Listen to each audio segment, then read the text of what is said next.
फारूक अब्दुल्ला हो या फारूक अब्दुल्ला का कोई और भाई हो या फारूक अब्दुल्ला का कोई बाप हो, यदि उन लोगों को पाकिस्तान पसंद है और पाकिस्तान को ये मानते हैं कि हाँ पाकिस्तान ने चुड़ी नहीं पहन रखी, परमाणु बम फोड़ेगा, तो इन लोगों को पाकिस्तान में चले जाना चाहिए। ये क्यों यहाँ का अन्न और जल खा रहे हैं, क्यों उस देश के अंदर राजनीति कर रहे हैं? इस प्रकार का बयानबाजी ये लोग कर कर देश का माहौल खराब करने में लगे हुए हैं। ऐसे लोगों को तो गिरफ्तार कर जेल में डाल देना चाहिए और पद से दिया है। तो कांग्रेस की मंशा तो ये पहले से रही है, लेकिन वहां राम का मंदिर बन गया। अब किसी की बाप में हिम्मत नहीं है जो राम के मंदिर को वहां से हटाकर या कोई दूसरा विचार वहां करे। इस देश के अंदर 30-32 हजार मंदिर तोड़कर वहां और अलग अलग जो है इमारतें वहां खड़ी करी गई हैं।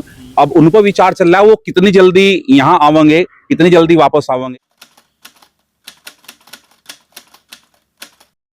एक तरफ देश में चुनावी माहौल का सियासी पारा बढ़ चुका है, तीसरे चरण का चुनाव चल रहा है आज, मगर राजनाथ सिंह ने एक इंटरव्यू दिया।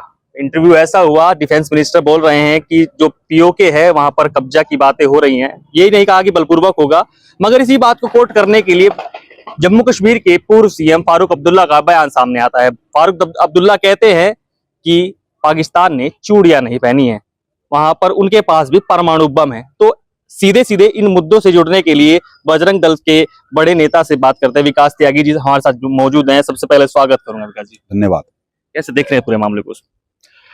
फारूक अब्दुल्ला का बयान ये पहली बार नहीं आया, इससे पहले भी इस प्रकार के ये लोग ये गंदी भाषा बोल चुके हैं, देश को तोड़ने की भाषा ये बोल चुके हैं। जब भी कभी देश के प्रति कोई बात आती है तो ये पाकिस्तान के पक्ष में जाकर खड़े होते हैं, उनके पाड़े में जाकर खड़े होते हैं और उनके प्रति ये बयानबाजी करते हैं।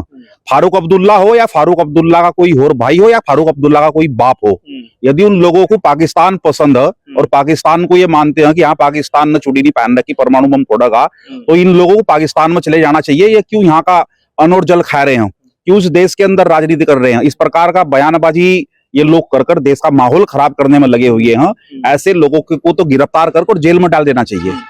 एक दूसरा बयान भी आया प्रधानमंत्री मोदी जी का, जो डिबेट में बातचीत हो रही है, शायद आपने भी वो डिबेट देखी होगी, राम मंदिर की बातें चल रही हैं। हाँ, राम मंदिर को लेकर एक विषय देश में शायद छिड़ा हुआ है। ये कह रहे हैं कि यदि कांग्रेस की सरकार बनी तो हम कानून को बनाते हुए, जैसे साहबानो केस में राजीव गांधी ने और उस समय एक कानून वो संसद में पलट दिया था, और ऐसे ही सरकार बनी तो संसद के अंदर हम कानून लाकर राम मंदिर के बारे में विचार करेंगे। ऐसी कांग्रेस की मंशा है और कांग्रेस चाहती भी है मुस्लिम तुष्टीकरण को बढ़ावा देकर, और इस देश के अंदर इस प्रकार की राजनीति जो अब तक कांग्रेस करती आई है, विभाजनकारी नीति कांग्रेस की रही है। चुनाव का माहौल चल रहा है तो इस प्रकार की मंशा कांग्रेस की हो सकती है, क्योंकि कल कांग्रेस की भी एक बड़ी नेता न और इसी मंशा को जाहिर उसके करते हुए और अपना त्यागपत्र कांग्रेस के और पद से दिया है। तो कांग्रेस की मंशा तो ये पहले से रही है, लेकिन वहां राम का मंदिर बन गया। अब किसी की बाप में हिम्मत नहीं है जो राम के मंदिर को वहां से हटाकर या कोई दूसरा विचार वहां करे। इस देश के अंदर 30-32 हजार मंदिर तोड़कर वहां और अलग अलग जो है इमारतें वहां खड़ी करी गई हैं।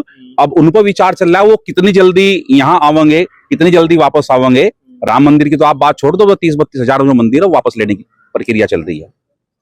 30-32 हजार अभी मुद्दा बना रही है भाजपा। कहती है कि इसके बाद, भाजपा तो नहीं कहती, उनके प्रवक्ता जो है वो कहते हैं कि मथुरा की भी बारी है, काशी की भी बारी है, और लोगों के अंदर बनता है मन कि भाई ऐसा कुछ होना चाहिए। तो विकास त्यागी जी भी चाह रहे कि भाई ऐसा कुछ होने वाला है 2024 के बाद में, अगर कुछ बनती है सरकार।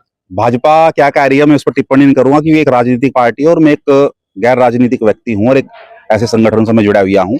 लेकिन जो बात बोली जा रही है कि मथुरा काशी नहीं, मैंने बताया कि 30,000-32 हजार ऐसे मंदिर हैं जो तोड़कर वहां पर और मुगल कालीन और स्थान चिन्ह इमारतें वहां खड़ी कर दी गई है, वो वापिस सब ली जाएगी।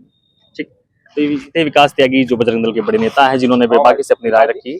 आपको खबर कैसी लगी कमेंट सेक्शन में राय रखें। धन्यवाद। सुनेगा भारत पर और वीडियो देखने के लिए चैनल को सब्सक्राइब करें और बेल आइकॉन को दबाएं।